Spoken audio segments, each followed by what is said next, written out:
In this video, we are talking reservations for the Disneyland Resort, but in regards to day ticketers, okay? And we're also going to dive into Toontown, being today is the very last day that Toontown will be open before it reopens for its grand reimagining. So thank you so much for joining us here at OG55. Let's get started.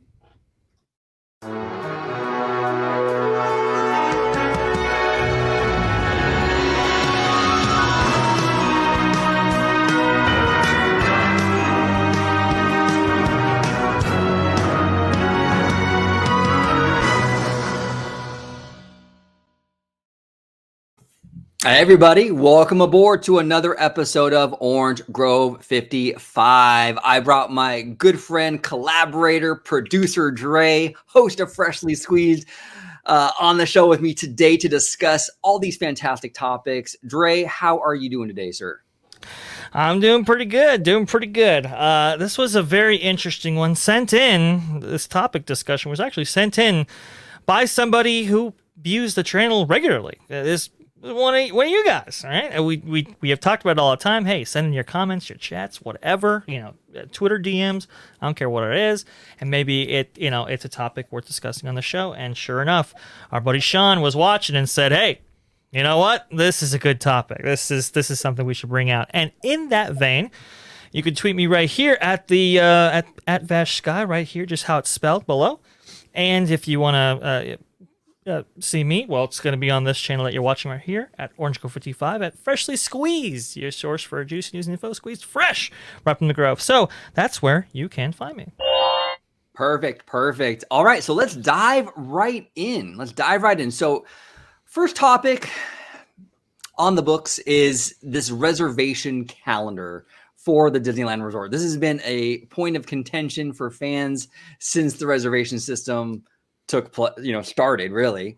Yes. And this balancing act, that Disney does with the Magic Key reservations and the day ticketers. Now it was brought to our attention from Sean that the day ticketer reservation calendar, we're going to go ahead and bring this up. Sure.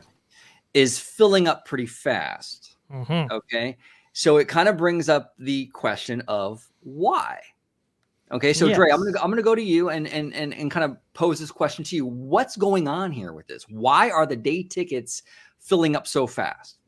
Yeah, well, and to explain this fully, previously when the system was announced and debuted, right around the time that Magic Key holders kind of came online, right? Because there was a point where the only way to get into Disneyland at all was through a ticket, and we saw long lead times for that as a result, limited capacity and so forth. But as capacity was allowed to expand, and as Magic Key holders came online, we saw ticket holders kind of regulate out, kind of normalize out to like maybe a 1 week lead time, right? Where you needed pretty much 1 week to really have a chance of getting the days that you wanted, at least 1 week. Then, as this seasons progressed and as we got busier and busier, we saw like 2 week lead time. In December, if you didn't have your dates at least 2 weeks in advance, you were going to have a lot of trouble getting the dates that you might have wanted. And now it's interesting. Now we're seeing 3 weeks. It's funny because you would have thought, well, the busy season's behind us, right? The fall, the winter, those are the kind of the peak seasons. Maybe it bumps up in summer, but now it should kind of normalize down to a level, maybe with a 1 week lead time or even less. We didn't see that at all. Now we're seeing 3, and I think this is really fascinating, right? Because I think there's a lot of stuff going on here. It's interesting. Somebody who I've been in conversations with a lot, and somebody that you know quite well, Wildest Red on Twitter, he was suggesting that maybe the lawsuit was playing into this. Because this lawsuit is maybe so tumultuous that they had to act in good faith and allow as many Magic Key holders as possible to saturate the reservation calendars. In order to not look bad in court. It's an interesting theory. It's an interesting idea. I'll say this. I mean, when it comes to that, I think the person suing Disney and that legal team is more interested in discovery. They're more interested in going into, Disney's emails and files as it relates to the Magic Key program and seeing what those actual numbers are, how they divide these buckets, and set aside these capacity constraints for each respective ticket type. Right? I think they're more interested in that and that data than a judge might be swayed based on what Disney's doing now. But it's an interesting thing, right? It's a fascinating conversation. I think the other thing playing out though is capacity might be limited right now, because I'm looking at, and we can go to the let's see, the refurbishment calendar, and this is from a Mouseplant site, which has all these things listed, so I'll give them a shout out for sure. But you can kind of see there's a lot of refurbishments going on as we speak right now. Splash Mountain, Jones, Pirates of the Caribbean is coming up, and so forth, right? And that is going to reduce or limit your capacity when it comes to how many people you can actually let into the park. If you don't have those attractions online, then that reduces your overall capacity for the entire park and resort as a whole. So that might be playing into it. We also have a Southern California ticket offer. That's true. Which is also, probably pretty popular with people who maybe didn't buy into the Magic Key program. So I think all of these things may be affecting what we're seeing here. But go ahead, OG. Yeah, no, I would agree with you. I think it's a multi-layered situation. The lawsuit theory is interesting. But I think I'm in agreement with you where I don't think that might be. I don't think that's really the motivation behind this, because I don't think it doesn't really absolve Disney of necessarily any wrongdoing in regards to the suit, because it really doesn't fix anything other. It opens up the calendar, yeah, absolutely. But the issue, the core issue is still there. It says no blackout dates. But even when you open up more Magic Key reservations on the calendar, there's still that issue of there being limits, though. You know what I'm saying? I mean, maybe less limits, maybe less limitation, but it's still limited. So it doesn't really fix that end of it, the lawsuit end of it. So I would agree with you. I don't think that's the motivation necessarily. I do think, though, that they are moving things around a little bit here with this. I do find it fascinating that the Southern California tickets have come into play. And I think that that's a huge factor, because look, anytime you lower the price, you're going to get more people on board. So demand is going to go up, Yeah. I think that's definitely a factor here. So it's interesting. It's very, very interesting. And also you mentioned staffing. Yeah. Which is a huge factor. So it's not, I don't think there's any kind of like one silver bullet thing we can really point to here. I think it's like what you were saying is it's really just like this collection of things. It's kind of like this perfect storm that's kind of creating this. Right. I think so. And Disney might be looking to spread out ticket visitation and maybe kind of push it towards the summer, when more attractions both are online and those shows go online for like survey results and so forth. If you go right now, if you vacation to Disneyland right now, it's going to be a lot different than if you vacation in the summer. And, that might be playing into it, maybe just a little bit. I mean, this whole thing was designed to spread out crowds and to normalize these patterns and so forth. And that might be playing into it too. I think you're right, though. I think it is kind of a multifaceted thing. We have a lot of dynamics and agendas playing out, and when you're operating a theme park, you got to be real. It's like, if we have limited capacity, who do we want in? We want maybe this particular guest in, maybe we want that particular guest in. If you have a Southern California resident ticket offer, well then that's going to affect the calendar. So that's kind of what I think. Yeah, and it also could be just Disney kind of playing with things to kind of see as a test, right? Mm-hmm. To kind of see like what works and what doesn't, like in terms of demand. Like, okay, Disney might be going, okay, look, let's open up the Magic Key reservations and see how they fill up. Yeah. And then they'll restrict Magic Keys, and then they'll open up the day ticketers. Let's see how those fill up.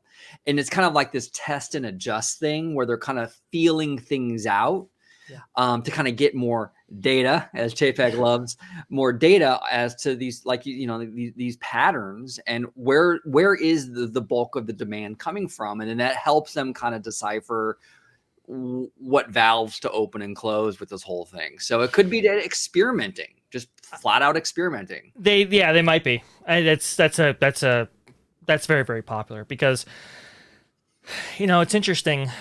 Previously, and this is why I say I think there always will be an annual pass holder system of some kind, because when the spring hits and the people who would descend on your park during the peak times go away, who's going to be filling up the park? Well, you're going to be looking at annual pass holders. It's interesting about that conversation because Tokyo just debuted an annual pass holder system for the first time since reopening, since they reopened from closing because of the pandemic, right?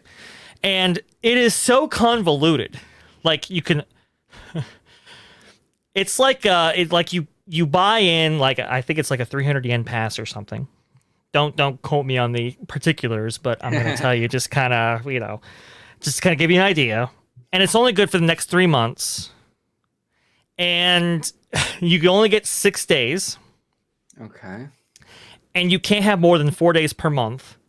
And you have to go in through via a lottery. And it's all this stuff, right? That just makes it super convoluted because, it's Tokyo. They were only letting people in like only 5,000 people at a time in some of these parks. Like during like big, like for like 2 years they did that, right? It was crazy. So their capacity constraints and how they're dealing with it is a lot different than what we're dealing with here. And you could always kind of look at that system and go, wow, as bad as the Magic Key system might be or might be perceived as being, that's a crappy deal, and it can always get worse. Right, exactly. Well, and the interesting thing about what Tokyo does is because Tokyo really isn't, well, it isn't run by Disney per se. It's run by the OLC company or Oriental Land Company, and then they just kind of license out the Disney brand. Yes. So it's kind of like this independently run entity.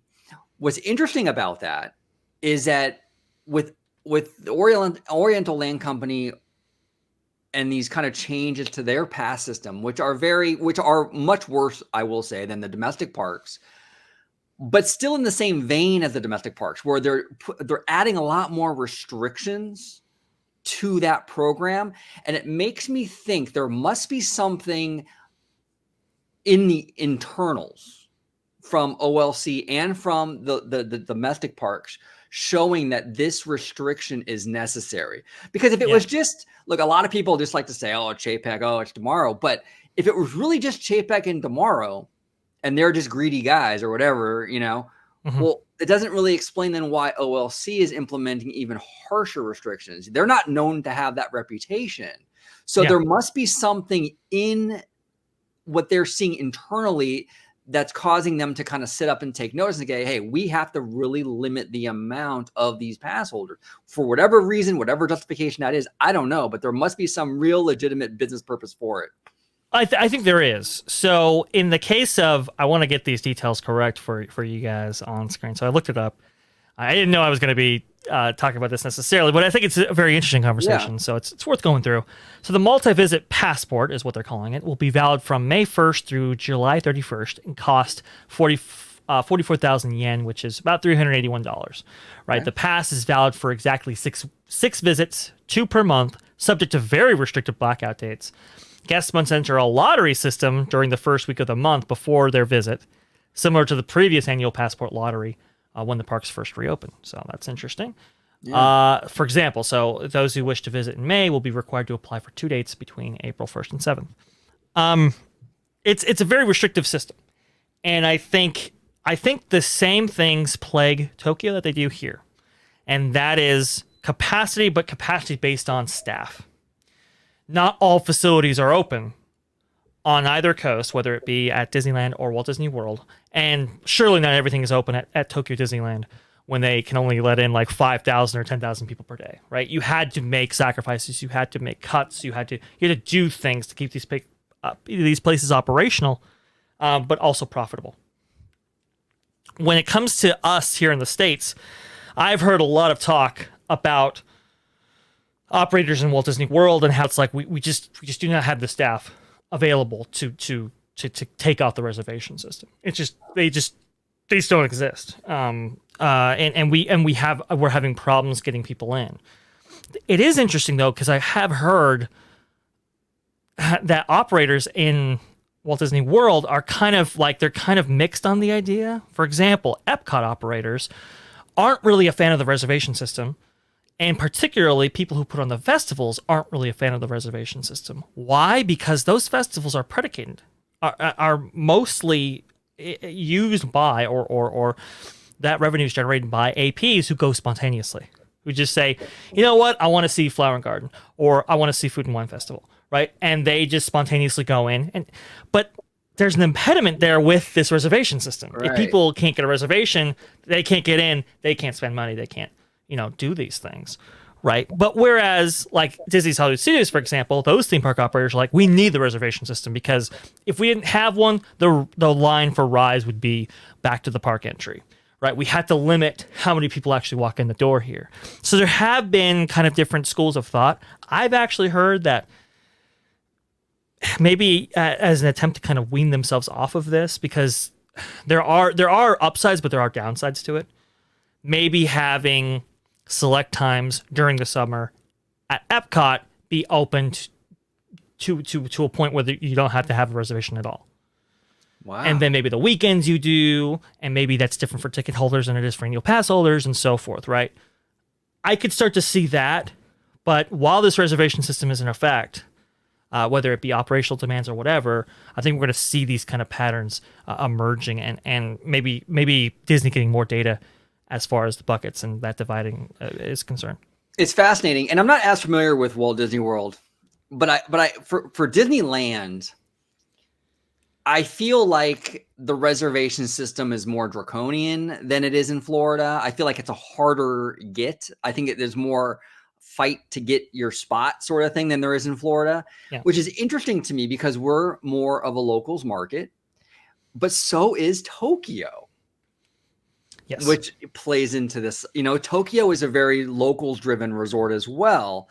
Maybe even more so, I would even argue maybe even more so than Disneyland Resort. They probably even receive less tourism than Anaheim. I think that would be accurate because of population density.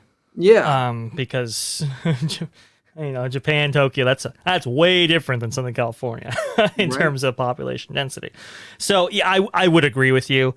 And it's interesting how these systems bear out, like for example, Genie Plus, right?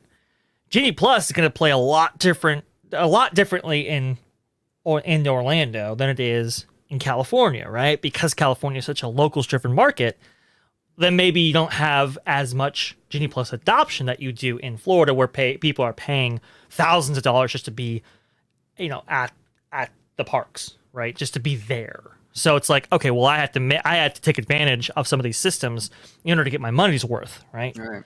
So that's a different mindset and philosophy. Well, the same thing applies here, but for different reasons, right? Orlando's not really a big AP resort, whereas Disneyland and, like you said, Tokyo are very much annual pass holder driven, and how you affect, how you play with these reservation systems has a dramatic effect on the level of access from these individuals and so forth. So I think it's a particular interesting point.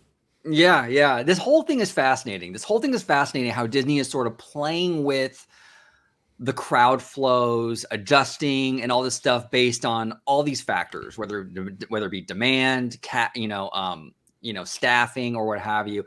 It's a very interesting dynamic that we're seeing here right now with the Disneyland Resort, and even Tokyo and Florida. It's fascinating to me because it's like we've never really had this before. It was always more of kind of like really a free for all. It would just, anyone who wanted to go could go. It was a free for all, and Disney would have to sort of kind of just adjust its approach based on how many people are at the gate waiting to get in. Right. Now they don't really do that. Now it's like they know the day before exactly how many people are going to be in that park on that day, Yeah. and it's good for them business wise. They can pre-plan with staffing, things like that. But it just makes for an interesting dynamic right now. It does. And it's frustrating. I mean, I know Sean reached out and wanted to share this info with us because apparently he has clients that he's been trying to set up vacations for, and he can't because these dates are taken, kind of thing. And for a resort that used to be a little bit more spontaneously driven, even in its ticket systems, it really is kind of, there's a compromise here when you do implement a system like this and you stop that spontaneous, because I know I've had in the past where spontaneous visits have been some of the best visits, right? Where it's just like, you know what, just want to go. And the fact that you can't do that anymore, it doesn't just hurt APs, it hurts ticket holders as well. Oh, totally. So, yeah. Well, and it's a philosophy change too at Disney. Like, yeah, it would, like, everyone kind of falls back on like, oh, doesn't Disney just want to have all these people in the parks? But here's the thing. I don't think they do. I think what Disney wants is less people spending more money. So it's kind of like the luxury brand kind of philosophy. When you go into a discount store, the shelves are packed with stuff. You go into, like, say, if we want to talk like retail, right? For example, you go into like a Forever 21. Yeah. You walk in and it's like packed to the gills with clothes everywhere. It's packed. I mean, it's almost kind of overwhelming, right? What you have in front of you with all the different stuff. But then you go into a store that's more like way more high end, like a Cartier, right? Yeah. And it's not like that. You go into a Cartier or you go into like a Gucci or Louis Vuitton, they have like 3 purses on the shelf. But each of those purses are going to cost you, like, your mortgage, Right. Yeah, exactly. Or at Forever 21, you can buy, $20 shirt, $15 shorts, everything's cheaper. So Forever 21 probably gets more items a day sold. Right. But the Cartier and the Gucci or whatever, they probably make more money though on that. They sell less, but they make more money, Yeah. And the idea is, yeah, you could make as much or potentially more if you reduce your park, what is it? Your park population by half, and you charge double, right? And conceivably, it's like, well, that actually equates to a better experience if there's less people in the park and so forth, and maybe they're spending more money. And the issue is, and I thought that's what they were doing. I thought that's where they were going, and I would agree with you if it was like 6 months ago. But we're seeing the same trends in terms of capacity, in terms of saturation of the available capacity that we saw before. That's true. It's like they're not limiting the amount of people coming in. And so it's like you have this reservation system that's designed, that you could design to limit how many people enter the park so that everybody in the park has a better overall experience. But it's like they're not doing that. And I think maybe Genie Plus has a lot to do with that. Because now it's like, oh, we can have a bunch of people in the park, and we could have these lines as a result of having all these people in the park, and now we can monetize those lines. Right. And it's like, that's true. What's the point? Like, what's the point of doing all of this if you're not going to limit how many people actually walk in? Right. And so I would agree with you. I would prefer that method of just reducing how many people actually walk in and maybe charging, like twice as much, because at least then you're getting a better experience for that money because there's less people in there, right? And from a business standpoint, it makes sense because your surveys would be higher. People would feel like, like, hey, I can shop and not have to, shop around 40 other people, right? I only have to shop around 20 other people. And it's like lesser staffing too needed. Lesser staffing. People. Right. And that's what a lot of us predicted that they were going to go in. And then Genie Plus came out and it was like, they just opened the floodgates. And it was like, what was the whole idea? And even like Lentest and some others have been tracking it and looking at the data and saying, we're now seeing the numbers and ratios that are very similar to previous systems like FastPass Plus and so forth. And it's like, why'd you even go, like brand this as something else Right. completely, confuse everybody with this system, and not just monetize Fast Pass Plus. You could have just done that and had the same Right. effect as what he's saying. And it's like, that's a really interesting point. It's fascinating. It's absolutely fascinating. You're right. It doesn't make a lot of sense. A lot of these decisions don't make a lot of sense. And I'm sure maybe internally, like I even mentioned with Tokyo, there's got to be reasons why they're making these decisions. But from the outside looking in, Mhm. it really does kind of blow my mind a little bit. I'm kind of like, okay, it's kind of odd. It's almost kind of like a cake and eat it too kind of situation, I think.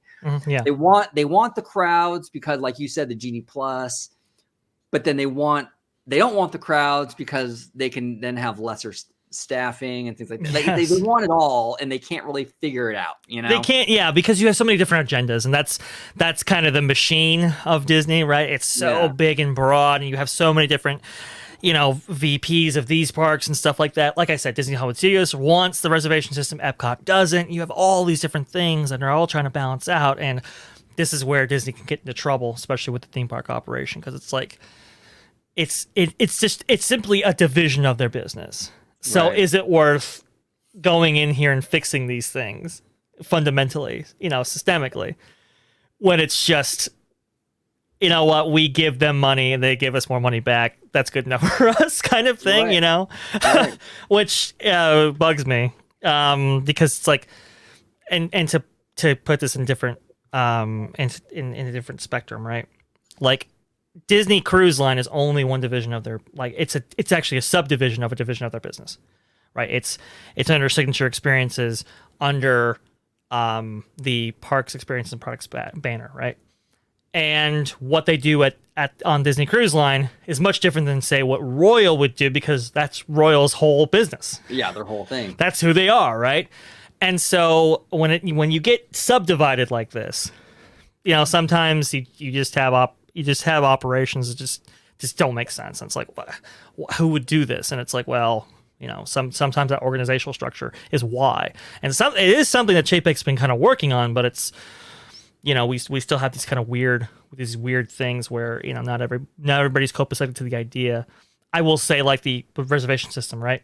Some people think, well, it's for staffing, right? You can staff accordingly, but you could also set that staffing level, based on how many people that you actually want in the park on any given day.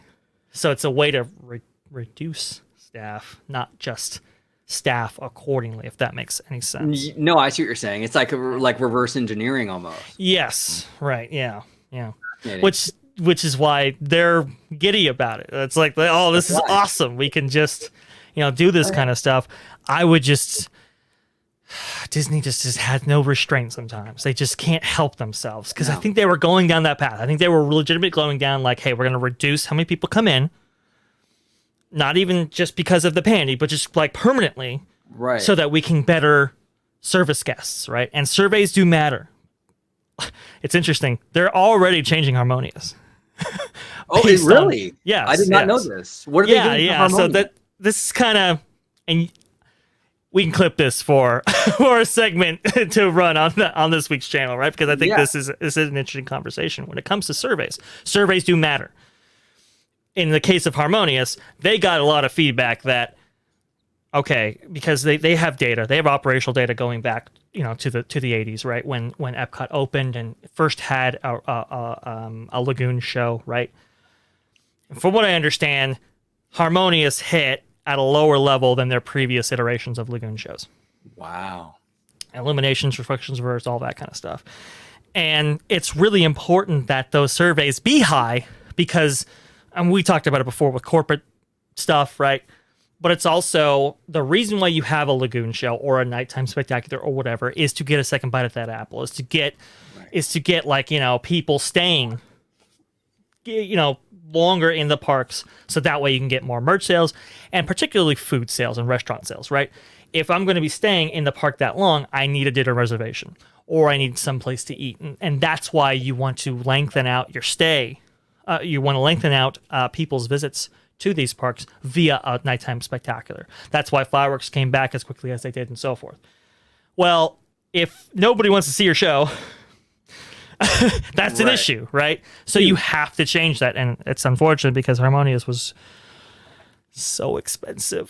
It was so expensive, and they spent so much money on it, and it was in development for so long. And those barges are just out there, and it's like nobody, we didn't get the response that we wanted. That's a heartbreaking thing. So the talk of the town is them going in the realm of Encanto and incorporating Encanto into the show, where previously it was just Coco and so forth. Right. They were already doing tests for new effects and water effects and fountain effects and so forth the last few days during the daytime.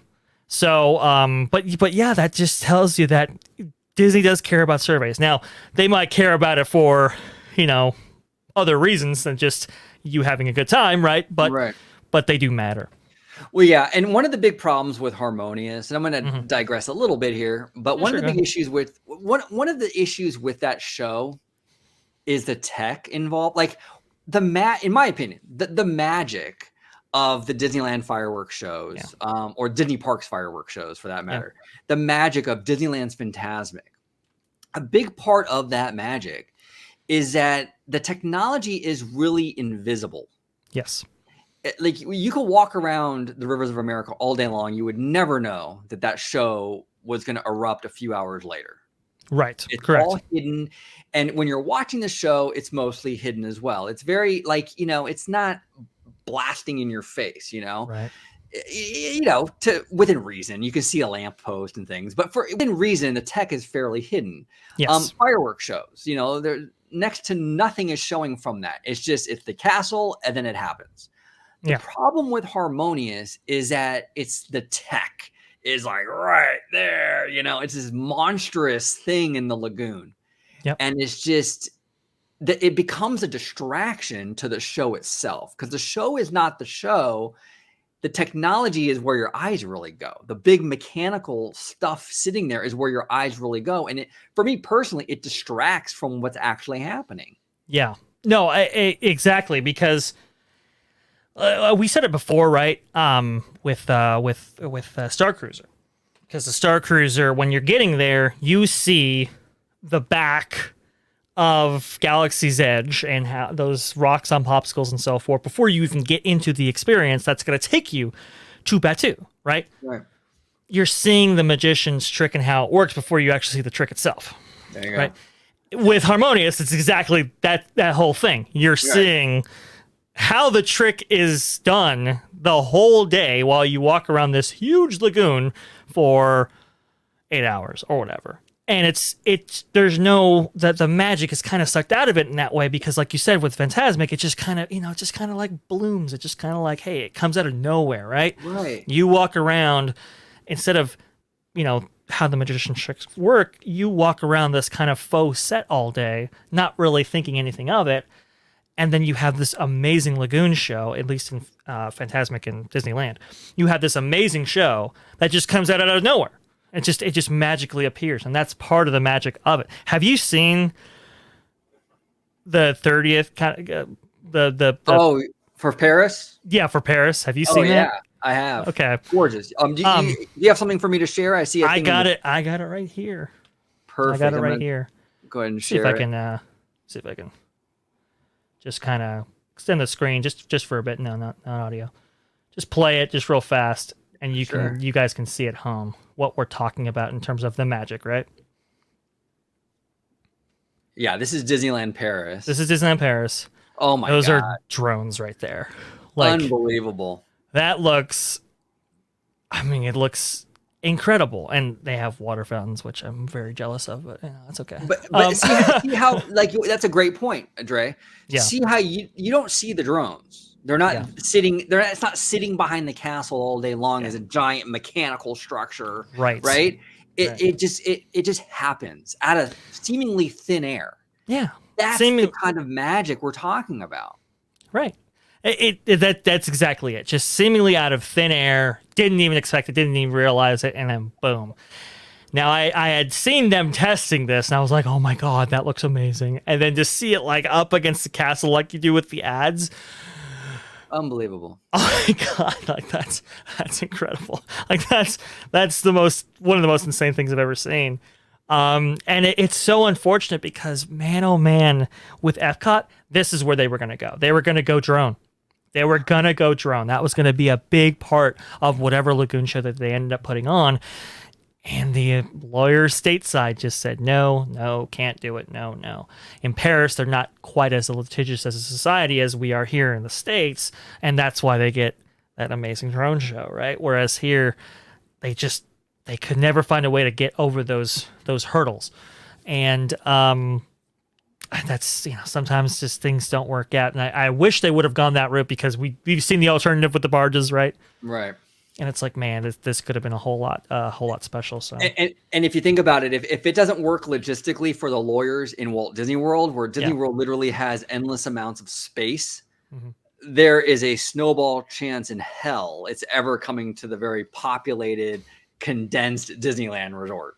No way. It's the only way it does come, if it does come, is if you have it take place over an area which is unpopulated. Right. And I thought the World Showcase Lagoon would have been perfect because holy mackerel. I mean, you're talking swaths of just lake out there, right? Of just lagoon. And even then it was like, no, because the flight path of how these drones would get into the lagoon, it went over a populated area. So that's why, it didn't work out. And it's like, oh, it's so frustrating when you see stuff like that because you see Paris and it's like, oh, it's so cool. Can't we do it? And it's like, no, because, it's just, you gotta be a realist about the world sometimes. Yeah, that's crazy. That's crazy. I would have liked to seen them kind of think of some creative ways to do that, work around that. Like instead of those big, ugly barges, create like little islands in the lagoon, natural looking islands though, not these big metal, whatever, like actual little islands. You can even put trees on there, whatever. Yes. And in those islands, it's very similar to Disneyland's Fantasmic where there's compartments where things come in and out of those islands. You can even have the drones on those little islands and they can come up. See, creative like decisions like that would have been so cool. And then it wouldn't have been an eyesore during the day. You'd have these beautiful little islands out in the lagoon, right? Which would be pleasant to look at. And then at night you'd have that drone show, be fantastic. But I think that the money, the budgeting and all that really came into play with that thing. I think it did. And it came in late, I think. So we've talked about, for example, how Star Wars Galaxy's Edge was supposed to have, it's supposed to have performers and the reason, and the performers were supposed to play a big part in the land. And the reason why there is no music in the land when you walk in is because those performers were supposed to provide that music, right? We said that before. Right. It kind of works out similarly here in that the reason why they didn't go with, your idea, OG, which is absolutely the way to go. If you're going to have something permanently placed, let's create it in a way that where its placement doesn't detract from World Showcase, right? Like decorate these barges in a way that make them look like islands or so forth, or don't detract from the overall setting of the lagoon. They were going to have dry dock for these barges. They were going to have a dock where these barges come out of every single night. There was never an intention. There was never a storyboard that included these barges being there all day. And unfortunately, the process of moving them is not only complex, but it's also very expensive with the amount of technicians that you need per night, that it just became, we're not going to do that, especially post-Pandy and all that, and that dry dock got cut. And when that gets cut, and you already have these things constructed in the way they are, now what do you do? And that's why those barges are out there. So it's just, it was cut so late that there wasn't enough time to pivot in order to facilitate, some of those ideas, like you said, OG. That's a shame. Absolutely a shame. Now, I do want to, speaking of pivot, perfect segue. Yeah. I do want to pivot now to Toontown, Mickey's Toontown over at Disneyland. Today is the very last day for Mickey's Toontown for quite a while. I think it opens up again in about a year. Yes. About a year. about a year. They're going to kind of, reimagine the land, freshen it up. We're going to get Mickey Minnie's Runaway Railway. So because it's the last day of operation for Toontown for a while, I thought it'd be kind of fun to kind of talk just about the land, its future, and everything like that. And so, Dre, what are your feelings on Toontown? What's on your mind with this reimagining and all this stuff? Well, look, there was a time when Toontown I thought was going away forever. There was a time when it looked like, oh boy, this is I could see it moving out for a Star Wars Galaxy's Edge, or what we knew at the time, Star Wars Land, right? Or a Fantasyland expansion or so forth. And I think there were real discussions about that, for sure. And I think it was just like, well, if we reconfigure the river, we don't have to necessarily do that. We can actually keep Toontown. We can maintain Disneyland's capacity, because that's the thing. If you take over a land and you either redo it or destroy it and build something else on top of its place, have you really increased capacity? Right, you don't. Really, right? So it was like, well, if we reconfigure the river, we could also solve the issues with Fantasmic and have a marina for that, a covered marina. We could do like a whole bunch of stuff, right? They went with that, and I'm glad that they did, and preserved Toontown as a result. That is good, but the problem still remains that Toontown was in desperate need of help. It's been in need of help for like 10 years. Let's be honest here. We talked about the litigious society that we had before, right? Right. When the lawyers come in, and right. you may have opened something, right? You may have done something where it's like, hey, this is the land here. Here it is. Let's send it over to ops, and then the lawyers will go into it and say, okay, you can't do that. You can't do that. You can't do that. You can't do that. There was some incidents, high-profile incidents that happened on Tom Sawyer's Island specifically, and I don't need to get into them, but some kids were injured, right? And that's when the lawyers started to take on a much more heavier presence when it came to the parks, because that it could open them up to lawsuits if they didn't. Oh yeah. And that's when we started to see the degradation of Toontown, of some interactive elements going away. Toontown had its own problems, had its own high-profile instance. That's why we lost Goofy's Bounce House. It's why we lost some things in Jolly Trolley. Jolly Trolley. That's a big one. Donald's Boat. But also there were some operational issues, like Chip 'n Dale's Treehouse, for example. It used to have a ball pit. Mm-hmm. And they knew about the problems when it came to cleaning the ball pit. And they had a way of doing it, which was whenever something happened, they could quickly vacuum out all of those balls, because they had like a custom unit designed to vacuum out all those balls, wash them backstage, and then put them all back. From what I understand, though, that hose didn't quite take into account the shape of those balls, which were the like acorns or nuts, right? And they would get lodged, and it didn't quite work out, and there was really no way to clean it. It became a problem, right? And so all these operational realities start coming forward, right? We talked about drones and all that. Well, the lands themselves have operational realities, and it's like, it's stuff we want to do, and then it becomes, what can we do? And fortunately, Toontown was like the biggest victim of that of all time. It just kept getting watered down, and the maintenance, wasn't as they weren't so great about it. Just put it like that, right? And you just see this land that was so vibrant at one point die, and it was a real shame. It is, and I think that this new approach that they're going with the land is a smart one. Yeah. One of the new features in Toontown that's actually going to be replacing the Jolly Trolley station is a kind of like a little mini World of Color fountain. It's going to have LED light fountain shows periodically. That's the kind of stuff that Toontown really needs, because it lost a lot of kinetic energy when the trolley shut down. That kind of fountain show, I think, is going to add a lot to the land. And that's something that's not going to interfere, like what you were talking about, with the operations. It's separate from where guests are. You watch it from, the sidelines, so to speak. So I think this is a smart direction. And I think you're going to see a lot of those kind of changes in this land. A lot of like fun elements, but don't really incorporate like the possibility of anyone getting hurt. You know, you might even see, I suggested a long time ago, projection mapping on the new hills behind Toontown. I would love to see a nightly show where those hills came alive with like cartoon birds and a moon through projection mapping. Stuff like that would be really, really fun to bring the land alive. That's the kind of stuff I think that we're going to see with this reimagining. And I think it's definitely the right approach.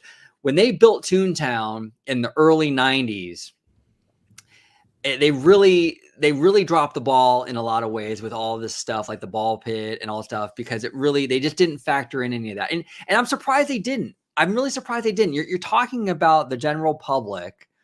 You have to account that, you know, people might get hurt in this bounce house. Like it's like a recipe for disaster almost. You have a bunch of kids in here bouncing around, literally bouncing off the walls.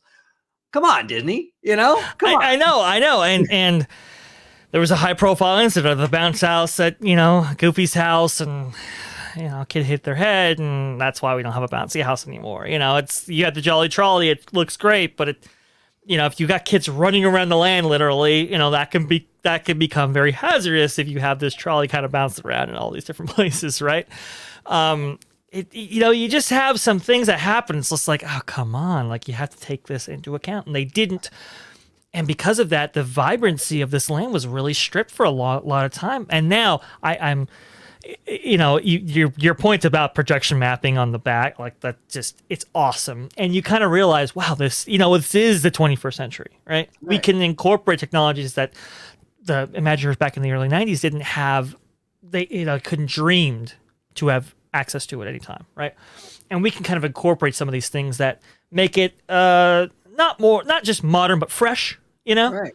And I think, you know, some of the concepts and stuff that I've been saying, I mean, I think they really, really do look good. I'm also glad to hear that you know, Roger Rabbit's Cartoon Spin is going to be maintained. Love that attraction. I mean, it really is a kind of an underrated dark ride. It's kind of an underrated gem, but people, you know, APs know like that, you know, it's a good ride. It's a great experience. And so I was really glad that got saved. Yeah, go ahead. Well, I was going to say too, speaking of saving, you know, I think one of the big factors in regards to because we were talking about rumors 2, 3, 4 years ago or so about, like you even mentioned earlier in the segment, about how like, they were really considering like Toontown like becoming part of Galaxy's Edge, right? Yeah. And I think one of the big saving graces for Toontown, believe it or not, are those Mickey Mouse shorts. Those Mickey Mouse shorts have become such a juggernaut for Disney. Extremely popular. And I'm sure the merchandise sales reflect that and everything else. And I think that because of the success of that is why we're getting things like Runaway Railway and why Toontown's getting saved. I think that's a big part of this equation. I really do. I think if it was not for those shorts, it would probably be a different situation with Toontown, I think. Maybe. You know, it's possible. I think it would be a much different situation when it comes to making Minnie's Runaway Railway. That's for sure. You know, a large part of what they did with that attraction was predicated on those shorts. And if there's really no future for Mickey for Mickey's Toontown in the form of Mickey's Runaway Railway, where does Toontown go at that point? Right. It was Runaway Railway that gave it new life and gave a reason. Okay, let's really redo Toontown. Whereas if those shorts aren't as impactful as they have been, and Mickey and Minnie's Runaway Railway never gets made in the way it does, maybe Mickey's Toontown never gets saved in, you know, the way it does. Right. So I do agree with you. Just, you know, it maybe not directly, but indirectly, absolutely, you can point to those shorts as being extremely impactful to the future of Toontown. Yeah, no, absolutely. And this is coming from someone who's not this is you better get those fire extinguishers ready, folks, because this is a hot take. This is a hot take. I'm going nuclear. Let's do it. Going nuclear. I'm going nuclear, baby. I'm not actually a big fan of the Mickey Mouse shorts. I think a lot of the animation style reminds me of like Ren and Stimpy. You know what? Yeah. Remember when you used to watch Ren and Stimpy? Like they would have they would zoom in on the characters' faces and be like this really grotesque, like super detailed thing. Yes. You know what I'm talking about? And they do that in these Mickey Mouse shorts a lot. It just doesn't fit the characters. It's weird to me. Not a huge fan of it. Some of it works. There's a lot of cool Easter eggs for the nerds like us. Yeah. But a lot of it doesn't work for me. I'm not a huge fan. And, it's fine. But I have to acknowledge reality, and then I'm in the minority with that opinion. And most people love these shorts, and they've been very popular. And I think that has a huge part in this, so. Animation has changed, and we live in a post-Ren and Stimpy world, which, kind of reflects that in some way with these shorts, right? The guy who does them, he previously worked on the Powerpuff Girls and then Samurai Jack and so forth, so he comes at it from that perspective. And yes, he does incorporate some modern animation trends and techniques that yes, I will agree with you. I'm not a particular fan of either, but I don't know. I think they're enjoyable for what they are. Yeah. I think they're entertaining for what they are, and they have brought new life to the character of Mickey Mouse. I mean, it's been a while since we saw Mickey Mouse be as prolific in terms of animation, in terms of shorts, in terms of pop culture media to this extent via these shorts that we have seen. So I am grateful for that, at least. There is some interesting things too.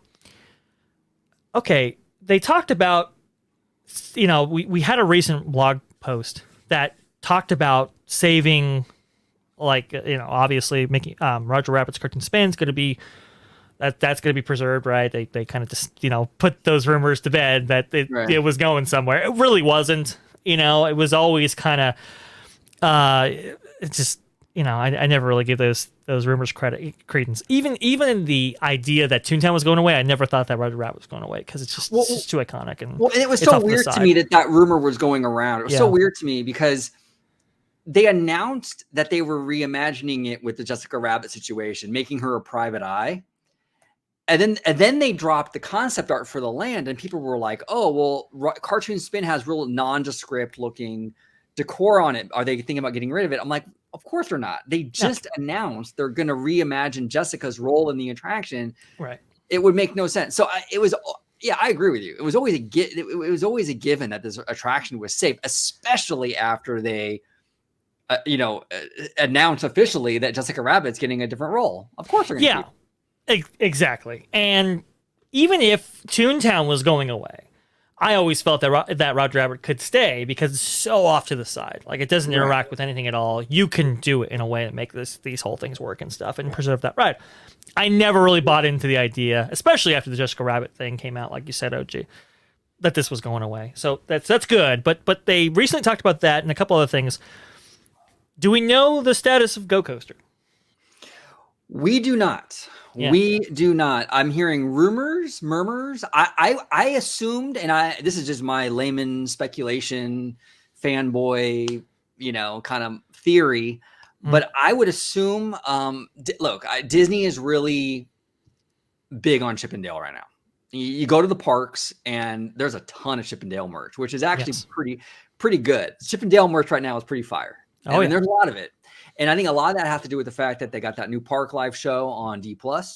Yep. And that new Chip 'n Dale Rescue Ranger film is coming out. Which looks awesome. There's a big push for Chip 'n Dale. I think if I were to guess, I think they're just going to kind of reskin it to have more of a Chip 'n Dale angle, kind of remove the gadget, and it's more Chip 'n Dale's nut coaster, whatever you want to call it, and go down that avenue. I would be surprised, and I've heard rumors that they're going to completely demo it and put something else there. I would be shocked if they did that, but hey, I've been wrong before. I don't know. So it's interesting because I will agree with you. I think they are going to keep it and just do a Chip 'n Dale theme rather than Gadget themed, because who knows who Gadget is right now? I know the Rescue Rangers thing is coming out, but I didn't even see Gadget in there. I don't think she's in it. Yeah, that's an interesting take on that too. I like Gadget the character, I really do, but it's there's operational realities, right? Nobody quite knows who she is. So can you theme it to something like Chip 'n Dale, especially in the event that Chippendale's Treehouse is going away, which is another thing we'll get into very shortly. But I just want to say, yes, if you look at the artwork of the land, you do actually see Gadget's Go Coaster back there. Now, obviously, things change and things get developed and so forth. I don't want to say that that's definitive, right? I think people take a lot more out of concept artwork than maybe they should. Right. I think we've said that before too. Totally. But I'm pretty sure Go Coaster is going to stay just rethemed, not unlike they did with Barnstormer, in Magic Kingdom, right? They can do some similar touch up there, and it does need touch up. Or like you said, OG, the other thing, maybe remove it and replace it with something else. I think Toontown needs another attraction like this, so I would think it's staying. Yeah, I think it's staying. I think it's safe. It'll be reskinned. Mickey's house is next door, but you're already getting a Mickey ride with Runaway Railway. So I don't think they're going to go Mickey themed for that. I guess you could go Donald themed because his boat's right there. It's a possibility, I guess. But I don't know. I'm really bullish on Chippendale. Especially with Chippendale's Treehouse potentially going away, because that I have not seen any concepts that include that. And if it is, it's going away for a reason. So I have this map up here. Okay. This is interesting because you see right here where Chippendale's Treehouse is. You could take it and make a pathway all the way to Galaxy's Edge, where actually that's where the drop-off is for Batuu East. Wow. In Orlando at Disney's Hollywood Studios. When people come in from the Star Cruiser, they get dropped off right there. So that is already a pathway entry that is being used by the company right now, just on the other coast, right? Right. And you can connect these points if you do get rid of Chippendale's Treehouse, and I think that's what we're going to see. Interesting. With the opening of Minnie's Runaway Railway, because here's the thing. Here's the reason why you would do this, and you can kind of see it here. Sam Carter was kind enough to illustrate this. Let me see. Yeah, big shout out to Sam Carter. He was on the channel a while back. We were talking entertainment. He's a great guy. I love. Oh, really? Oh man, he is great. He is awesome. That I did not know that. He's incredible, right? But he illustrates this quite plainly right here. But the reason why I bring up this map is because to get to Mickey's Toontown, you have to go through the corridor, right? Through this one entryway between Small World and the Fantasyland Theater, right? Okay. Because of that, if you want to get to Mickey's Toontown from the west side of the park, at least large swaths of it, right? If you're in Galaxy's Edge, if you're near Splash Mountain, if you're near Haunted Mansion, and if you want to use the Galaxy's Edge corridor and so forth, to get to Toontown from the west side, you have to go through this narrow corridor right here. Yep. And anybody who's been in the park, next to the teacups and next to Storybook Land, knows this is an incredibly bad pitch point right here, right? It puts a lot of stress on this area, and as Toontown opens, it'll put a lot of stress on this entry fare as well.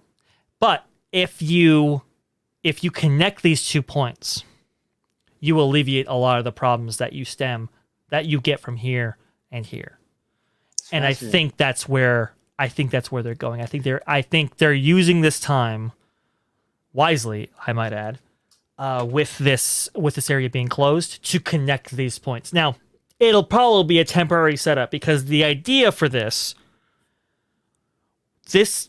area above this has been set aside for the third attraction for Galaxy's Edge. Okay. That's what will go there eventually. And you can actually see the box where the restaurant was going to go. Oh. They just literally just pulled it out. So frustrating. Anyway, but it'll probably be something temporary because I think the idea is, okay, when we build the third attraction, we can have a pathway that's nice and themed and it's integrated and all that kind of stuff. But when you have 2 attractions, the hot new attractions of Disneyland, Mickey and Minnie's Runaway Railway, and Rise of Resistance, in such close proximity to each other, but you have to go through this kind of elongated path, that's not good operationally. Like, you have to facilitate that you have to facilitate that traffic better, and I think this is the way they're going to do it.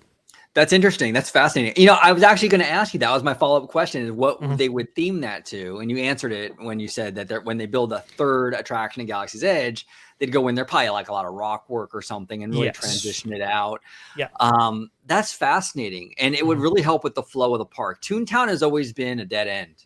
It You know, does. and I think it's been to its detriment. I think that's part of the reason why it's not as busy as other areas of the park, Yes. because it is kind of out in the, you know, isolated kind of. And I Yeah. think that if you connect it all, I think you see a lot more traffic through there. You see a lot more traffic. The flow would be much better. And you're exactly right. You have to trek out to Toontown to get out there, right? And, you know, that's an impediment to visitation because it's all the way in the back of the park. And when you're there, you're stuck there. And you have to double back, and people don't like to do that. We saw the enhanced traffic that arose as a result of Galaxy's Edge completing that circuit around Rivers of America. You know, even with Splash Mountain there, Critter Country never got the traffic that it was supposed to, even all the way back going to the 1970s with Bear Country.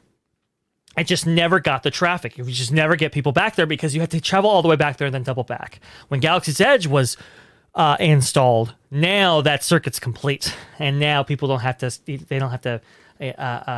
double back on their flow, right? And like you said, the flow of traffic in this particular area would be much improved if they connect these 2 points. I think that's why we're going to see Chip and Dale Treehouse potentially go away. Maybe could be relocated. I'm not sure. They have done that before with trees. Surprisingly, in Magic Kingdom, they've moved, I think, Pooh's tree a couple times, right? They could, but I think the bigger issue is we got to connect these 2 points, and I think it will be temporarily themed that way when a third attraction comes out. They can really theme it for real as it is integrated into that space, right? So think like you know the back way of like Main Street, you know, like you know the Tomorrowland side. You can kind of go back there. They only open it up during fireworks and so forth. Think something like that, but maybe tented over so that you can't see some of these structures. And I think that's what they would do here. You know, Dre, you brought up an interesting point, and you really kind of triggered the juices in my head. Oh, good. So it just clicked, and this could be a possibility. I don't know, but you mentioned the tree, the tree house. Yeah. You said that they could either get rid of it or they can reuse it. Well, you know what? I mean, it might be a long shot, but they did announce Walt's dream tree or Walt's wishing tree or something in the front of the land. It's a tree dedicated to Walt Disney. I could definitely see them kind of moving this tree to the front, and obviously you can, because the Chip and Dale treehouse it's not like full like the Tarzan treehouse is. Yeah. I don't think it really has a lot of leaves on top.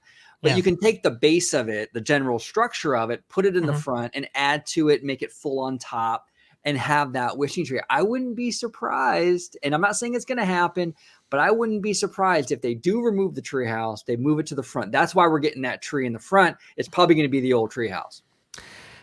I never thought about this until you said it, and now it's like, oh my God, that makes a lot of sense. that makes a lot of, because listen, in this age of post-pandy, and we've got to send all of our investment dollars towards DTC, right, towards Disney Plus and all that kind of stuff, right? You're gonna look at value Imagineering for just a little bit until we get more investment in the parks division itself, and it's like, wow, you know, a custom tree, that's a lot of money, but like you said, if they just move it, then that would be value engineering, but it would be a great solution, a great thing for both Toontown to complete this flow, but also saving that tree and repurposing it for a different purpose. Yeah, and there's a fascinating thing. And there's a precedent for this, even semi kind of recently with California Adventure. Yeah. There was in Bugs Land, there was a store called PT Fleas. And they actually, when they renovated DCA about a decade ago now or more, they took PT Fleas and they literally moved that entire structure over to the Paradise Garden Grill area. And you're on mute, by the way. I was gonna try to see. Let me try to look it up here. Sorry about the ads at the front page there. PT Flea. PT Flea. I think it's like Market. Yeah, something like that.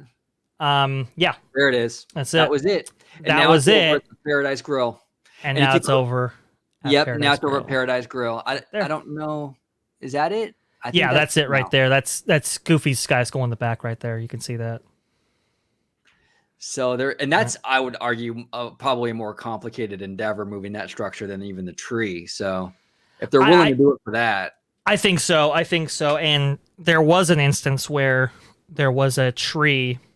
So Magic Kingdom, when they got rid of 20,000 Leagues Under the Sea and the Submarine Lagoon and so forth, they put up, I think, like a child's play area themed to Winnie the Pooh.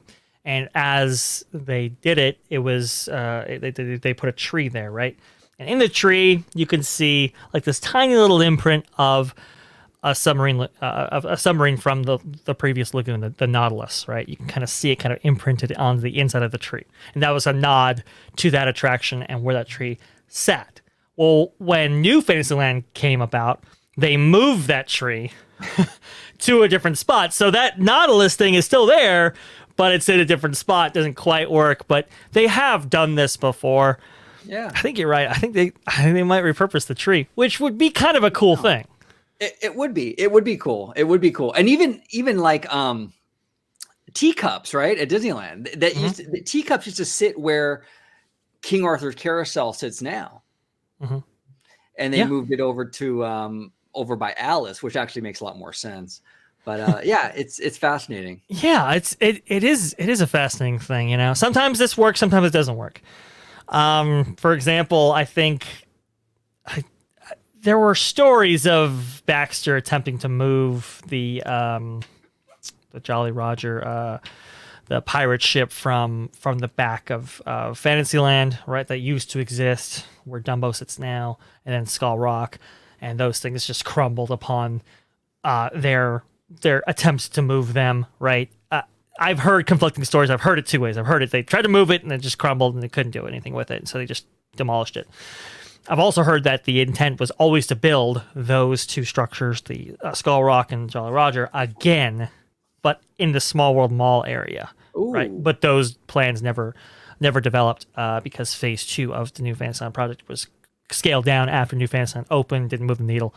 Anyway, I've heard these things before. But thinking about what you said just now, I think you're right. I think they might be reusing that tree. I think so. Oh, how devilishly clever of them. I know it is. It is. It's absolutely. It's fascinating. Now, I do want to also say there was news, and I think this is actually official news. If I'm not mistaken, but the Disneyland version of Mickey and Minnie's Runaway Railway is actually going to get a new scene, I believe. Yes. In addition to what Florida has, we're going to get a new scene, which I think is fantastic. And I've been saying it all along. I think that our Runaway Railway will more than likely be the superior version, just because it's being built from the ground up. They don't have to work within the confines of an existing structure. They can design this building specifically for this ride, and I think there's benefit to that. You know? Oh yeah. Oh, there's huge benefits to it. You know, it's and people are kind of upset that Mickey and Minnie's Runaway Railway, you know, they're getting scenes out there. We didn't get them or whatever. Let me just remind you all that this has happened before. The second iteration of an attraction always gets more every single time. Okay, right. Take Splash. I know it's a controversial attraction. Exactly. Be fair to Florida, right? Well, I'm going to be fair in this moment because back in Splash Mountain's day, we got the first iteration of Splash Mountain, and we know what that is, right? And to be fair to Florida, right? They got a version of Splash Mountain that was way better. That was just that had all kinds of new stuff, right? Oh, yeah. We saw with Haunted Mansion. When Haunted Mansion opened in 1969 in Disneyland, it had a series of show scenes and sets and elements, right? And then when Magic Kingdom, as part of Walt Disney World, was actually being thought up and dreamed up, Haunted Mansion wasn't opening the attraction in 1971, and they could place it wherever they wanted to. They weren't constrained to the same constraints that was, you know, that they had to be when it came to the development of Haunted Mansion at Disneyland, right? They could place it whatever they want. They can place a show building where they want and so forth. And as a result, they got new scenes. Well, Here we go. sometimes it works in your favor and sometimes it works in ours. Right. Florida, you can go ahead and kick rocks because we're getting new scenes and it's awesome. Now, Yeah. secondarily, though, I think this will be a multi-use facility for the Disneyland Resort. And which might be why it was placed in the way it was placed and why we might be getting new scenes and why this thing's so tall, right? I think they might be using this for, we can look back here. I think they might be using the top of this structure potentially for back of house stuff. I think that's right. We know they're going to be using the top of this structure for fireworks launching. Interesting. And you can actually see that setup right here, because I think we've talked about it before on the show where previously they used a series of scissor lifts to get those fireworks to be in those locations. Very dangerous. Okay, extremely dangerous. And I think that also played into the fact that Toontown had to close at a certain time for the fireworks. And now being relocated to the back of this structure right here and in place and actually having a fireworks elevator and so forth, I think confidently not only will Toontown be able to open, be open longer, but this will be operationally for the Disneyland Resort a big boon. So awesome. That's why. Well, this building is definitely a huge plus for the land, aside from the attraction itself, because the hills behind Toontown prior to this building were flimsy. I mean, they looked like plywood. It was very cheaply kind of put together, and it seems like, at least from the construction, that the new hills are much more substantial. They're more cement. They're much more, you just feel more dense and better quality, and higher too. And I think that's going to really benefit. Now we're going into nerd territory. Okay. This is getting real nerdy right now, but I think the new hills, because of the height and like kind of the thickness and the better quality, what have you, I think it's really going to help the immersion of the land. I think when you're in that little land and you have these huge cartoon hills that are going to kind of loom over you, it's going to make an impact. I think much more than before with those little tiny, it's going to be, I think, a different experience, I think it is. And I think the art direction of those hills and so forth will have impacted the land so much so that like a redo of Toontown itself is necessary in order to blend into those things. So I think it works both ways. And I think you're right. You are going to have a much more immersive setting because of those hills. And like you've said before, projection services, I think they absolutely can. I think it's oh man, the potential is there for this to be really, really special. Hopefully it works out a little bit better than maybe a certain theme park in LA with their new land and with their version of hills and flat hills. If you know what I'm talking about. Super Nintendo World. Yeah. What's going on with their? I don't follow Universal as much. I'm not really familiar with what the deal is with that. Okay, let me look it up and we'll show you. So they're working on their own version of the land. It opened at Tokyo, right? And when you look at this one, let me just see. Actually, I take that back. I'm not sure if Universal is in Tokyo, but it's in the Japan. Sorry, yeah. Yeah, I'm not sure if it's Tokyo or not, but it is Japan. I thought it was Universal Osaka. I think that's what it is. So. Yeah, not in Tokyo. Right. You're right. It's kind of close, but yeah, you're exactly right. See, you saved me. But here, if you want to share my screen there. Oh, absolutely. It's a little like these hills, not nearly as great looking. Now there will be other architecture features part of this land, but it's a little, it's a little underwhelming. Hopefully they don't go this route. I don't think they are. And even if they do, there is a potential to spruce this up a lot at night, like you said. So right. I think we might be getting a better version of this kind of animation style, but we will see. Well, and I'm also interested to know what kind of new materials Universal and Disney will be using for these new hills, because Yes. Toontown and at Disneyland has had a history of fading paint. The hills, they would paint them, and like a month later you can already see them fading. Yeah. I'm very curious if, because obviously there's been a lot of progress in tech and what have you. I wonder if they're going to use some other material, maybe not even paint, something else that they can use for these hills, that they won't have that fading problem. And I'm curious what Universal is using too. Because obviously these are very detailed. When you look at them, there's a lot of design work in these, stuff. You can't be painting these every 6 months. It's expensive, Right. know? Yeah. It's extremely expensive, and that Southern California sun, Yeah. it gets the best of us, and it got the best of Toontown a lot. And it was even like a worse problem too, because like apparently like it was almost stretched tarp, and it would like tear and stuff. It would like flake. It would like really bad. And I even heard a story where they were taking it off for the construction of Mickey and Minnie's Runaway Railway, and it just like the whole thing just collapsed and fell off like in all one go, and they didn't really anticipate for that. And it's like, oh wow, these need to be changed anyway, kind of thing. I am very curious as to how they solve that problem, because that is an issue that they've had to contend with for various projects. I know for Cars Land over there in Disney's California Adventure, when the rockwork was actually going in, they used a primer that was kind of in the color of the final product. It was like a brownish color rather than the gray that we usually see. And that's because if it ever flakes off, it doesn't just go gray, right? It goes kind of in line, so you don't really notice it all that much. So yeah, go ahead. Well, I was going to say too, a little fun fact, and I don't know how many people know this because this was a while back. I'm kind of dating myself here, I think, a little bit, but I've been in the community for a while. But when they were redoing the submarine lagoon for Finding Nemo, the lagoon historically had a paint problem too. It would fade a lot, the coral and what have you.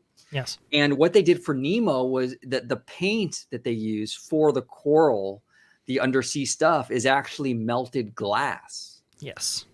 Yeah. So it would still fade, but it wasn't as problematic as traditional, Right. And the idea, it's kind of great that you bring this up, because I actually attended a panel with the Imagineer who actually thought of this process, and who implemented it for Finding Nemo Submarine Voyage. And what she was talking about was, go to the old cathedrals in Europe, right? Notre Dame existed back then. So you can see like that glass has never faded, right? That glass, that the stained glass windows have retained their saturation levels for thousands of years.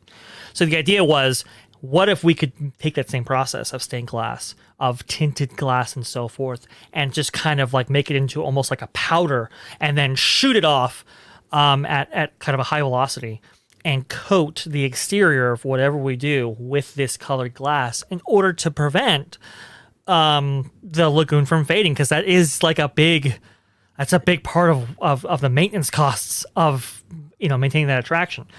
And I will say they got more life out of it than they otherwise would have, but it still kind of faded. It still faded. No, yeah, it did. It had the longevity compared to if they use traditional materials, but it definitely did fade again. For sure.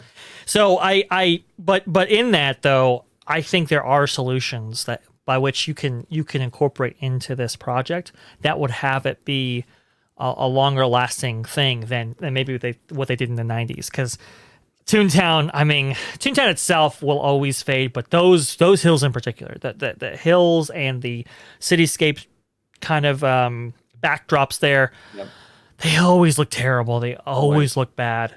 I'm really, really hoping that whatever solution that they implement, it'll be there for the long haul. Yeah, well, it's fascinating. It's a bittersweet day in the closing of Toontown as we know it. Mm-hmm. But I think Toontown's future has never looked brighter, to be honest. I mean, this is something that is so overdue for Toontown, and I think that it's really going to look phenomenal when the land reopens and everything has a fresh coat of paint and those gorgeous new hills and the new attraction. And I think it's really a huge plus. So, And can we just say one thing too? sure. Can we get an ink and paint club? You know what I'm saying? Like, Yes. Look, I know it's not in the plans and the budget, but eventually, can we at least get a ink and paint club? Can we get kind of some restaurant or bar out there? Because right now, there's really no food program out there worth speaking of. And I think there'll be even less options when this land eventually opens up. Can we get something? You know, that would be great. Your ink and paint club idea was a great one. And if we're gonna do that, then we should just get rid of the alcohol limitations on Disneyland finally. Right. Like, go with an end of line club bar at Tomorrowland. Let's really do it up. Let's do it up. And you know, the Ink and Paint Club, as featured in Who Framed Roger Rabbit, when it would be incredible walking into that and having like an animatronic octopus behind the bar. Yes, right? yes, I mean, yes. It would be so cool. The themed bars at Disney parks are big money. Oh yeah. And I mean, look at Oga's Cantina. And I mean, you could do so much with a Toontown Ink and Paint Club kind of situation. I would You've already got it. Oh, you already got a drink, right? Eddie Valiant's drink that he orders with The Rock right in there, right? Like, you've already got, like, there's so many concepts. And then for your entertainment, you could have, you know, maybe Donald up there with the piano, or like you said, with the octopus playing back there. I mean, there's so many great ideas. Hell, you wouldn't even have to necessarily make them dimensional. You could even make them flat, and it would be in line with some of the other notions that we've seen in the land. Like, oh man, there's so much to that idea. I really hope we can get it. We can get it. I hope so. I think there's a lot of potential there, and I think they're sort of breaking away from. And I've been a big proponent, and I think you are as well, of just eliminating this no drink policy for Disneyland. It's an antiquated, outdated mindset. Look, when Walt created the park in 1955, the perception of alcohol was different. He was also trying to look. He was comparing it really to the seedy piers, where there were a lot of drunkards walking around and things like that. Times have changed. You know, alcohol is a much more acceptable thing now. I think it's not seen as like a stigma, and Disney has proven now, decades of proving how they handle alcohol in the parks. I don't see anecdotally a lot of issues with like people like belligerent stumbling through the parks and having problems. Disney knows how to handle it very well. I don't see a problem. I really don't. And times change. Look, they used to allow you to smoke in Disneyland anywhere when the park opened, and now you can't. Why? Because society changes, things evolve. Well, society has changed and evolved since the days of the parks opening with alcohol. So let's evolve with it. Yes, it is absolutely changed, right? And even, I mean, look at how the Parisians were up in arms when, it was announced that you weren't going to be able to drink in Euro Disneyland. And maybe that policy has changed because of that, right? Right. Things culturally, especially here, they have changed a lot when it comes to drinking and alcohol. And I think it's time. I think it's time we can kind of pull this Band-Aid off. You're already doing it, by the way, at Oga's Cantina and Blue Bayou, right? At some of these top tier locations, people understand. They come in with the mindset they can drink. Why can't we do that? I mean, look, if you don't want to do it at the counter service restaurants, and you just want to do it with the what is it? It's quick service, counter service, like sit down. Yeah, sit down. Right. If you just want to do the sit down restaurants, fine, or in the bar settings, that's fine. But let's I would say let's just do it. But if you want to go that route, I suppose. But this stigma, this notion against alcohol in the parks, like you said, it's antiquated. Let's just get rid of it. We're getting rid of everything else. Let's just get rid of this too. Yeah, well, and it was always weird to me because Club 33 has allowed alcohol for a long time. Yeah. It always felt weird to me, this this whole notion of like we're going to respect Walt and not have alcohol, but except for Club 33. Like if you're going to respect the man's wishes, if you're going to buy the book, buy the letter, he didn't want it, then do it. Like Club 33 is in the park. So you've already broken it. Like, so why not just sell it anywhere? Like it's already a broken thing. So just do it everywhere else. Who cares, you know? Right. And it's, as far as a revenue stream goes, I mean, oh my God. Yeah. Good Lord. They're making bank at Oga's. Like they're really doing it up. And we just had the Star Cruiser. It came out with its own bar. It's not a thing. Like it's not a thing. It wasn't even worth talking about. And there's going to be kids around. There's kids at Star Cruiser. There's kids at Galaxy's Edge, and at Disney California Adventure. Exactly, right? There's kids everywhere, right? It's fine. Like we can, and like the true 2-drink maximum at Oga's exists for a reason, right? There are ways we can regulate it. There are ways we can do this in a way that doesn't inhibit the magic at these castle parks. I think it's worth going into. No, absolutely. It's time to, look, it's always with Disney and especially Disneyland. There's always this fine line of like tradition, respecting like what Walt kind of set for us, and kind of evolving with the times. Right. But I think this is one thing that was very 1955 specific. And I think that we live in a whole new world right now in 2022. It's time to let that whole thing go. And you already have it now where it's like I said before, it's already in the parks. So why not just expand on it? And like you said, you can even have limitations where like don't have like, walk-up service. Yeah. We'll just have it like at the sit down restaurants and the themed bars, and you can't leave with your drink and things like that. That's fine. That's fine. Mm-hmm. Yeah. Yeah. No, I think it's more than fine. And like you said, I mean, look, the traditions of Disneyland and the way Walt did things, I think are important. At the same time, even like standards change as far as themed entertainment, and the culture changes. Smoking, like you said, or alcohol. I think it's worth, with alcohol specifically, I think it's worth like, hey, let's set this aside because I just viewed it differently. And with those limitations involved, I don't think they're going to have any enhanced risk of anything happening. No. And I'll be real. I really enjoy, I like going to Disney, sitting down. Like, it's great. You go to Pixar Pier, you go to Lamplight Lounge, you're on the patio, you're drinking a cocktail or having a beer. It's nice, man. Like, it's like very, I don't know, like you're at a resort, you're just kind of chilling, you're drinking. It's fun. It's fun. And I know our buddy George, he enjoys it. I remember we went to Blue Bayou. He knocked back, 2 hurricanes? I think it was 2 hurricanes. Yeah. Sure. Knocked back quick, too. It was funny. Yeah. And this is for George. He went balls to the wall that day. He did. He went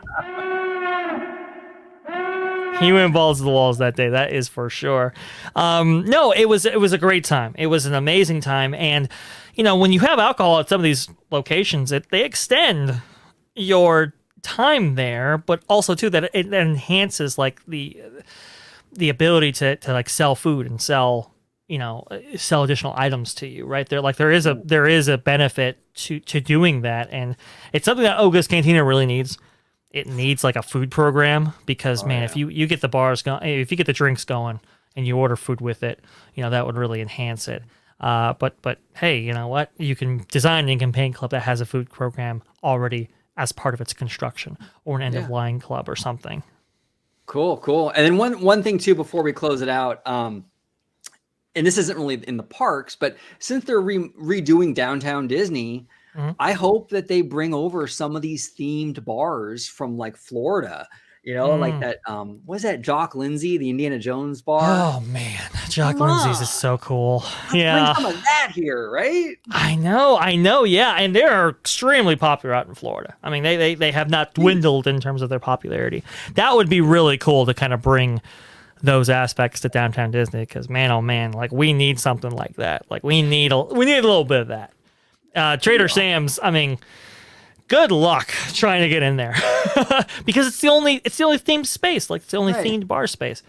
Hell, let's do a little. You're exactly right about this. Let's do a little bit of that in Downtown Disney, at least.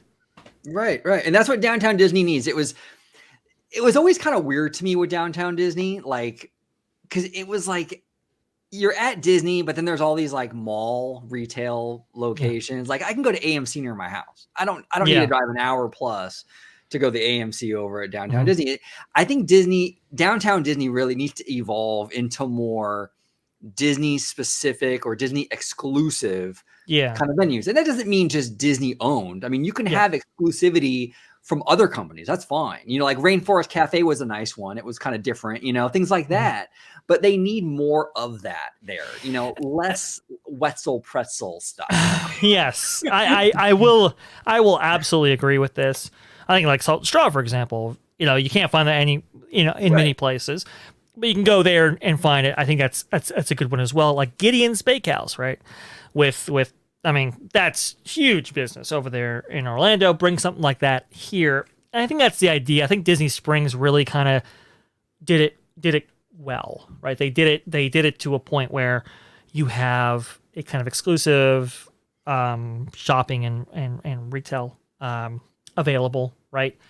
But it's a little bit more Disney heavy, a little bit more Disney Right. inspired. It's done really really nicely. I think that's the way they want to approach Downtown Disney. They'll adjust some things for kind of because of our limitations in terms of space and for the West Coast mindset, right? But that's I do agree with you. That's the way they should go with this Yeah. whole thing, for Yeah, sure. absolutely. And then real quick, shout out, Fresh Baked actually have some, I don't know if you saw the photos that Of he dropped of the AMC theater over at Downtown Disney. it's destruction. Gone. Well, pretty It's much gone. I gone. think there's like the back wall is left, and the rest of it's gone. Whoa. Gone. Wow. So- Well, some people were surprised that was going away, and it was like, where do you think that space is coming from? Right, Like exactly. that's it's got to come from somewhere. And it's very limited on space as it is. It's interesting, That's where I saw Force Awakens for the first time. On opening day actually too. It was funny because I knew we were going on a vacation at that time when it was when the date was announced and all that, and so I when the tickets went on sale, I think it was Monday Night Football, right? As they did back in those days. When halftime broke and the trailer was released and tickets went on sale, I was at a friend's house and I had to buy tickets for a location that was 300 miles away in order to be at that location on the day. It was a thing, Oh my but it was God. really really fun. Maynard was actually out there Cool. because they got cast members out there to handle the lines and crowds and so forth. So Maynard was out there as a busser. It was great. It was awesome. I have really fun memories of that theater. But hey, look, the times have changed, and when they kicked out everybody for the hotel, which Right. which didn't happen, probably a good thing, right? It just didn't make sense for AMC to reoccupy that space, and now with AMC's problems, there was no way a theater was coming back in that space. So I think it is a good use of space, and I think it is for the best. We're moving on. Yeah, and that theater is pretty big. When you look at Dave's Huge. photos, you really get a sense on how much space they're freeing up by getting rid of it. Massive. It's a massive space, and it was used, but I think that theater went down in terms of attendance as time went on, as Yeah. people started to associate with Disneyland Resort differently than maybe they imagined back in the very late 1990s, early 2000s. So Yeah, fascinating. Well, Dre, great conversation today. We touched upon a lot of stuff today. we went everywhere. We went everywhere. It was awesome. It was a really fun time, man. I as always, brother, I do appreciate you coming on and talking shop with me. Absolutely, 100%. When you said the topics, I was like, oh, this is going to be good. And as the show has run its course, I think it turned out even better than I was anticipating. So I hope our viewers get a lot out of it, and I'm just happy to be on board. Just happy to be here. Yeah, it was a fun ride. If you could let everybody at home know where they can find you on social media. Best place to find me is at VashSky on Twitter. And like I said before, we use your comments. We use Yes, we do. your ideas, and when you reach out and when you share those, I mean, a lot of times they are featured on the show. So please, keep the DMs coming, keep the at mentions coming. I love engaging with y'all, and keep the comments down below. Like, hey, if you have any ideas or thoughts on these things, please let us know in the comments down below. Subscribe, all of that. If you want to see me, what's on the channel you're watching at Orange Girl 55 at Freshly Squeezed, your source for juicy news and info squeezed fresh right from the Grove. So that's where you can find me. Perfect. Yeah, as Dre said, we pick a lot of topic ideas from your comments. We'll maybe even respond to a comment, like if you disagree with us, we might, do a video kind of reacting to that. Or if you agree with us, we might do a reaction or something to that. Or we definitely pick from the comments. So, and we welcome everything, whether you agree or disagree. Just be civil. That's all we ask. No, yeah. And I actually, the parts, people have disagreed with me, and they disagree with you, and disagree with, the show and so forth. And those are the things that, interest me a lot, simply because it's like, where are they coming from? What is their perspective? How are they looking at this? What am I missing in terms of perspectives or from certain points of views? So I invite it, bad or good, give us what you got down below. Yeah, no, and it sparks great debate. So it's fantastic. It's absolutely fantastic.